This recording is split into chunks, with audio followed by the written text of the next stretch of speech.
주택 판매가 추락했다. 지표는 금융위기다. 미국의 이야기입니다. 실질적으로 말입니다.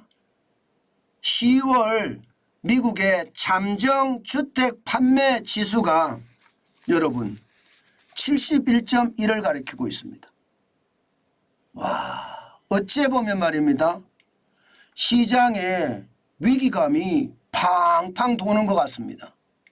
게다가 71.4라는 숫자는요, 금융위기 때보다 낮은 숫자입니다. 금융위기 때는요, 2008년 11월에 80.20을 기록했거든요. 80.20. 그런데 지금 10월에는요 71.4를 기록하고 있다는 것. 이것은 어째 보면 말입니다. 충격적인 지표다 이렇게 보입니다. 코로나19로 돌아가 볼까요? 2020년 2월에 111.5였거든요. 4월에 69까지 떨어졌지만 5월에 99.6 그리고 8월에 122.8 회복을 바로 했습니다. 그리고 12월에는 125.5였습니다. 그렇게 100 이상의 어떤 상황을 유지해 오다가요 2022년 4월에 100을 깨게 됩니다. 99.3이에요. 그리고 나서 말입니다.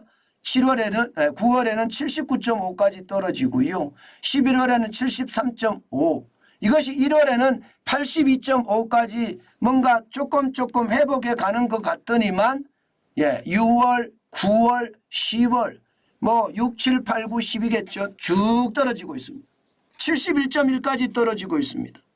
이것은 어떻게 생각하면 말입니다. 지금 미국의 주택 판매 지수가 저렇게 빠졌다는 것은 미국의 경제도 지금 저는 나홀로 호황이 점점 무너지고 있다 이렇게 생각이 듭니다. 일반적으로 여러분 잠정 주택 판매 지수라는 게 일반적으로 펜딩 주택 판매 지수하고 똑같은 말이거든요. 매매 계약은 성사됐으나 아직 대금이 완전히 지급하지 않은 상태, 이것을 잠정 주택 판매 지수라고 하는데 이 지수가 그만큼 최악으로 만들어졌다 이런 얘기입니다. 결국 말입니다. 시장에 예측한 내용보다도 지금 더 나쁜 상황으로 가고 있다는 것은 어떻게 생각하면요. 나홀로 호황만 누리고 있다는 미국의 경제 상황이 더 나빠질 수 있다는 이야기입니다. 실제로도 여러분 주택담보대출 지난 10월 25일에 7.9%로 2000년 11월 이후 최고치를 기록을 했습니다. 그러니까 이자가 무서워서 많은 사람들이 돈 빌려서 집을 못 산다는 뜻입니다. 그동안은 말입니다. 2020년만 하더라도 12월에 30년 주택담보대출이 2.86% 빌려서 투자해도 됐습니다.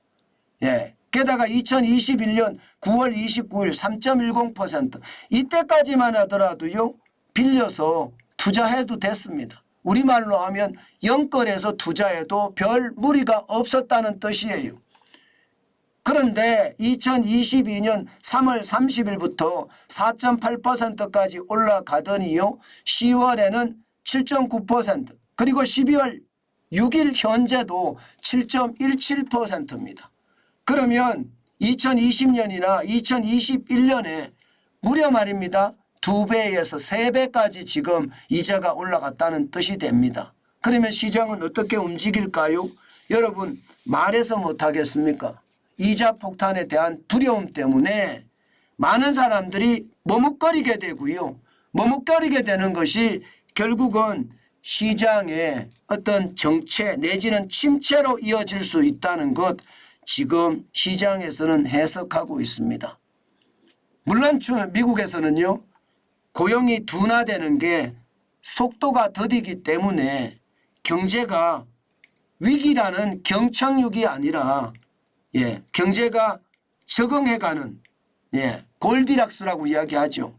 골디락스라고 이야기하면서 연착륙이 될 것이라는 그런 이야기를 많이들 하는데 제가 봐서는 이자 앞에 장사 없다는 말이 미국 시장에서도 저는 실현될 거라고 봅니다. 이 정도 이자면요 결국은 충격이 되고요. 또한 말입니다. 잠정 주택 판매 지수가 71.4까지 떨어졌다는 것은요 금융위기 때보다 지금 상황이 더 나쁘다 이렇게 해석할 수가 있고요. 나홀로 호황도 이제 길게 남지 않았구나. 아마 그 생각 여러분들도 많이 드실 겁니다. 그 정도로 말입니다. 상황이 지표로 봐서는요 금융위기와 같습니다. 그 정도로 충격의 어떤 상황이 점점 커진다는 것, 그것은 말입니다. 세계 경제가 점점 어려워지고 있다는 것, 이것과 일맥상통한데요. 미국에는 그동안은 나홀로 어떤 상황이 굉장히 좋았습니다. 특히 말입니다.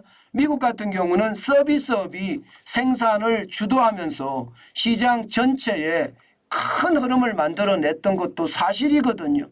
그런데 그게 지금 주춤거리고 있다는 것 다시 한번 말씀 올립니다. 그렇게 되면 미국에 우리는 수출을 굉장히 많이 합니다. 그동안 말입니다. 문재인 정부 당시에 미국에 대한 수출은 많을 때가 15% 올라가기가 벅찼거든요. 지금은 거의 20%에 육박합니다. 우리 전체 수출액의 20%에 육박합니다. 그러니까 중국에도 20% 육박하고요. 미국도 20% 거의 같아졌어요. 조만간 중국이 계속 침체를 하게 되면 미국에 대한 수출이 더 많아지는 것 불을 보듯 뻔하게 보입니다. 문제는 미국마저 침체에 빠진다면 우리 경제도 생각보다가 어려워질 수 있다는 것 다시 한번 염두에 두고 투자활동에 나서고 경제활동에 나서야 된다는 말씀 다시 한번 제가 드립니다. 늘 저는요 그렇습니다. 경제라는 게 중국의 경제와 대한민국의 경제는 굉장히 유기적으로 엮여 있고요. 미국의 경제, 유럽의 경제, 동남아의 경제와도 굉장히 유기적으로 묶여 있습니다. 게다가 대한민국은 수출 중심의 국가입니다. 지금 중국은 저가 파산 공세를 전 세계에다가 지금 재고떨이 하고 있거든요. 이게 우리 경제에 미치는 영향이 굉장히 클 거라고 생각은 합니다. 그렇지만 지금까지는 슬기롭게 잘 대처하고 있다. 이것이 대기업들의 어떤 핵심 경쟁력이 아닌가 그렇게는 생각합니다.